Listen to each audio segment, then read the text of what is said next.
Dear students, मैं doctor पवन बासनीवाल आपका स्वागत करता हूं, वेलकम करता हूं।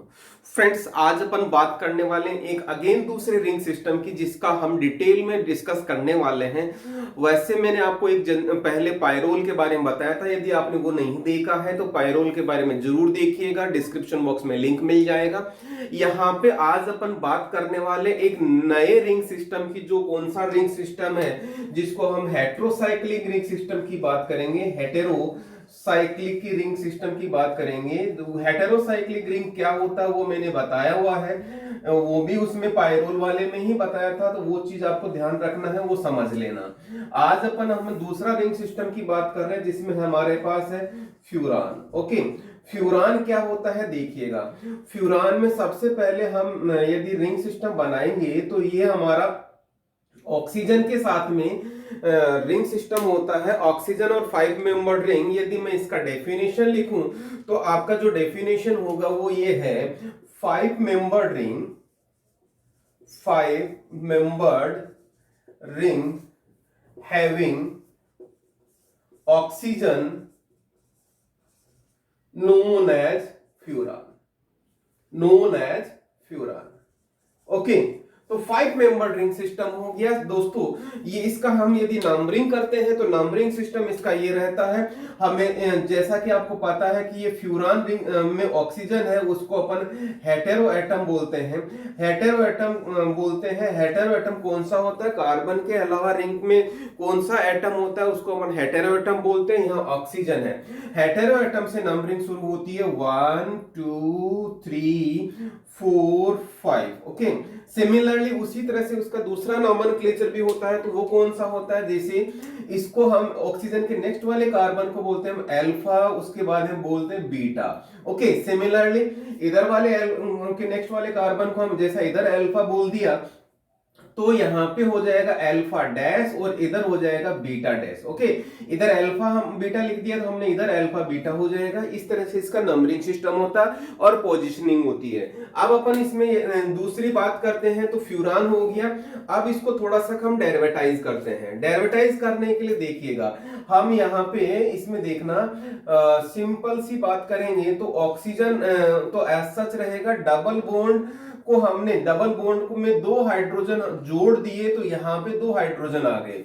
सिमिलरली मैं इसका एक आइसोमर बनाता हूं। आइसोमर बनाने के लिए देखना, आइसोमर का मतलब है हमने डबल बॉन्ड की पोजीशन चेंज कर दी, तो ये डबल बॉन्ड की पोजीशन चेंज कर दी। नेक्स्ट स्टेज में हम यदि इसका दोनों के दोनों दूसरा डबल बॉन्ड भी हम सेचुरेट कर देंगे तो ये सिचुएशन आएगी। ओके, तो इधर देखना हम इनका नाम कैसे लिखेंगे और नंबरिंग सिस्टम कैसे करेंगे ये देखिएगा। यहाँ पे इसको देखना, हमने 2 हाइड्रोजन जोड़े, इसका मतलब ये हो गया एक बॉन्ड, 1 डबल बॉन्ड सेचुरेट हो गया। वो एक डबल बॉन्ड सेचुरेट हो गया तो कौन सी पोजीशन आ रही है वो देखिएगा दोस्तों। तो यहाँ पे हम बात करेंगे इसके नंबरिंग 1 2 3 4 और 5। तो यहाँ पे सेकंड और थर्ड पोजीशन में हमने क्या किया है, 2 हाइड्रोजन लगाए हैं। जैसा आपको पता है इसका नाम हमने क्या लिखा है, इसका नाम हमने लिखा है फ्यूरान। ओके, तो अब इसका नाम क्या हो जाएगा? फ्यूरान में हमने क्या चेंज किया? फ्यूरान में हमने चेंज किया कि 2 हाइड्रोजन लगा दिए हैं। वो कौन सी पोजीशन पे लगाए हमने? सेकंड और थर्ड पोजीशन पे लगाए, तो इसका नाम क्या हो जाएगा? 2 3 डाइहाइड्रो, 2 3 डाइहाइड्रो और फ्यूरान। ओके, ये हो गया आपका इसका नाम जो नॉमेनक्लेचर के अकॉर्डिंग आ रहा है। क्लियर? अब अपन बात करते हैं दूसरा, इसी का आइसोमर है। आइसोमर का मतलब सेम मॉलिक्यूलर फॉर्मूला है, उसका स्ट्रक्चर चेंज हुआ है। मतलब ये हुआ कि यहाँ पे जो डबल बॉन्ड था इधर शिफ्ट हो गया। तो जब हम इसकी नंबरिंग करते हैं, नंबरिंग एज सच रहेगी कौन सी? 1 2 3 4 और 5। ओके, अब यहाँ पे हम इसका नाम लिखेंगे तो चेंज हो गया। क्यों? इसमें डबल बॉन्ड यहाँ पे चौथी और पांचवी पोजीशन पे था, अब डबल बॉन्ड की पोजीशन शिफ्ट हो गई। शिफ्ट होते क्या होगा? अब देखना, इसका मतलब क्या हुआ, जो सेकंड पोजीशन और फिफ्थ पोजीशन पे हाइड्रोजन शिफ्ट हो गया। इसका मतलब क्या हो गया? इसका जो नाम लिखेंगे हम, वो नाम ये हो गया इसका 2 3 की जगह हमारा क्या हो जाएगा? 2 5 डाइहाइड्रो। ओके, 2,5 डाइहाइड्रोफ्यूरान, ये हो जाएगा आपका दूसरा नाम जो इसका आइसोमर है। लेकिन अब नेक्स्ट कंडीशन में देखना, नेक्स्ट कंडीशन में हमने क्या किया, 2 हाइड्रोजन फिर से यूज किया और इस डबल बॉन्ड या इस डबल बॉन्ड को हमने पूरा कंप्लीटली सेचुरेट कर दिया। अगेन हम इसकी बात करेंगे, इसका मतलब ध्यान देना, इसका नंबरिंग होगा वही 1 2 3 4 और 5।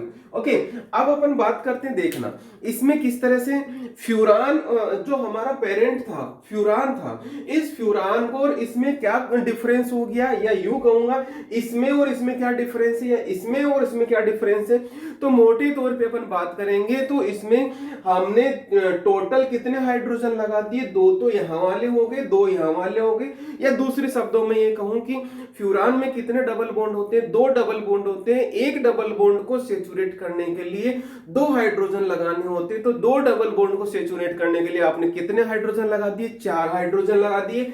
और आपने कौन कौन सी पोजीशन पे लगाए, कौन कौन सी पोजीशन पे लगाए, 2 3 4 और 5। वैसे देखा जाए तो इसकी 4 ही पोजीशन है। ऑक्सीजन पे या फर्स्ट पोजीशन पे हम हाइड्रोजन नहीं लगा सकते।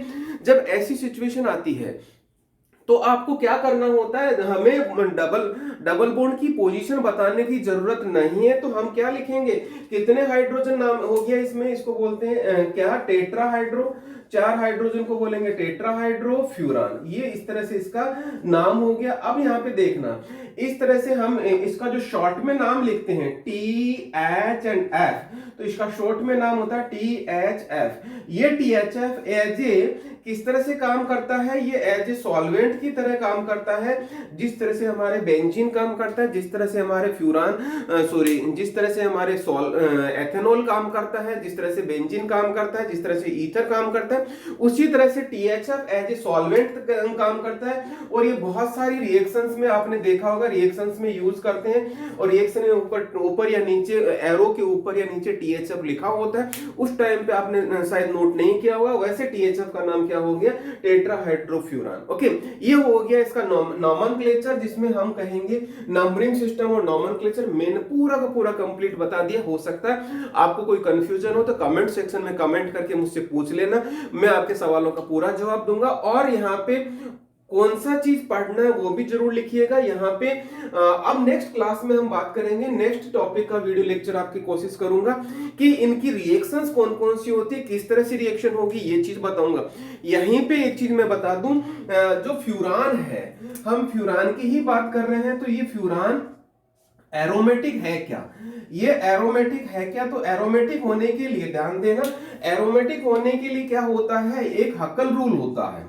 आपको पता होगा हकल रूल होता है। हकल्स रूल क्या होता है, इसका मतलब ये होता है जो 4n+2 पाई इलेक्ट्रॉन होना जरूरी है।